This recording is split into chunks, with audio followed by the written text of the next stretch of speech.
Olá, gente, boa tarde. Eu me chamo Juliana Dias, eu sou aluna do mestrado de Ciência Política da Universidade Federal do Estado do Pará. Hoje eu estou representando o grupo de estudos Tolerância e Cultura Política e nós vamos falar sobre o capítulo 8º do livro Uma Senhora Toma Chá, de David Salzburg. O capítulo é intitulado como Dose Letal e, assim como o título sugere, gente, hoje nós vamos olhar para uma questão fundamental. Como é que a ciência realmente descobre qual é a dose letal de uma substância? E para nos guiar, nós temos uma figura muito importante, que é o Chester Bliss, que ajudou o mundo a entender como os venenos e remédios funcionam nos seres vivos, como insetos e seres humanos, tá? O capítulo ele inicia descrevendo a rotina das conferências de primavera da Sociedade Biométrica realizada no sul dos Estados Unidos. E essas conferências, elas serviam para quê, gente? Serviam como ponto de encontro para cientistas apresentarem e debaterem seus artigos. Então, o narrador ele vai descrever essa atmosfera típica das reuniões, que eram concessões paralelas e jantares em grupo. O ponto central da introdução vai ser o encontro inesperado do narrador com o Chester Bliss no saguão do hotel, tá? Que após uma longa discussão, eles impediram de combinar o jantar com outros colegas. Então, o narrador ele reconhece o Bliss como o inventor dos modelos estatísticos básicos usados para determinar as relações de respostas a doses de drogas e venenos. E esse encontro fortuito vai levar a um jantar compartilhado, onde o narrador vai ter a oportunidade de aprender sobre a vida e o trabalho do Bliss. Então, ele vai fazer até mesmo uma citação muito importante, que é: reconheci Chester Bliss e eu já sabia quem ele era, tá?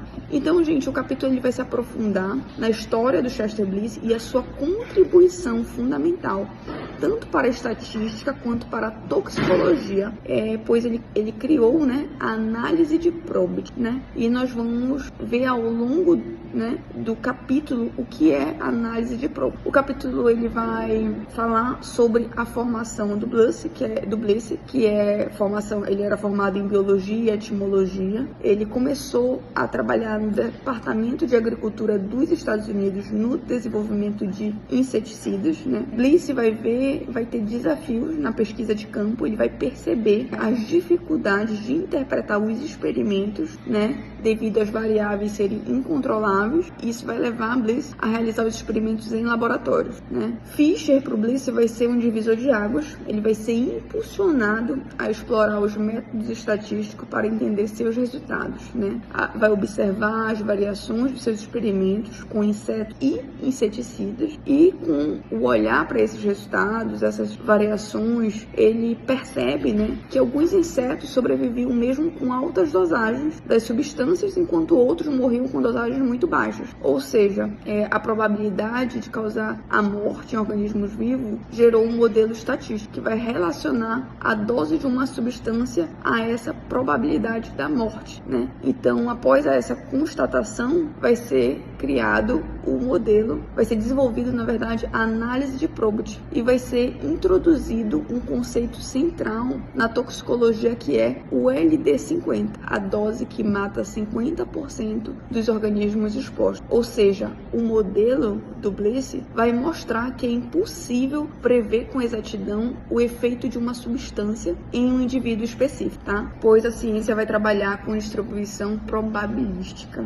né? E não com certezas individuais. Então, Bliss, durante a Grande Depressão, ele vai ser demitido do Departamento de Agricultura dos Estados Unidos, e sem emprego, o Bliss ele vai procurar o Fisher, né? Vai procurar o Fisher em Londres, né? O qual vai acolher ele, o Fisher vai acolher ele em seu laboratório, né? Sem salário, no caso, na época. E junto eles vão refinar a metodologia da análise de Probit. Logo depois, o Fisher vai conseguir um emprego na União Soviética para o Bliss, que vai trabalhar no Jardim Botânico, bem no início do regime de terror de Stalin. E lá ele também vai encontrar um clima de medo, onde os colegas desaparecem misteriosamente. Inclusive, o contratante mente dele vai também desaparecer, né? E mesmo nesse clima tenso de medo, Bliss vai seguir pesquisando e contando com a ajuda de uma americana comunista, que vai o alertar sobre as suspeitas, né, do partido de que ele fosse um espião. Há boatos que essa americana comunista foi namorada do Bliss, né? Então ele também vai chegar a ser interrogado por um comitê oficial, onde em um dado momento ele vai questionar se os métodos agrícolas soviéticos eram o evangelho segundo São Marx e São Lenin. E, para sua sorte, ele vai ser avaliado apenas como um cientista ingênuo e não um espião. Pouco tempo depois, ele foi avisado que precisaria fugir imediatamente pela sua namorada, a comunista americana, e ele vai abandonar tudo e escapar, né, para Riga. Décadas depois, em uma conferência, Bliss vai voltar à União Soviética e descobrir que quase todos os seus antigos colegas haviam morrido, expurgos pelos stalinistas ou na Segunda Guerra Mundial, né?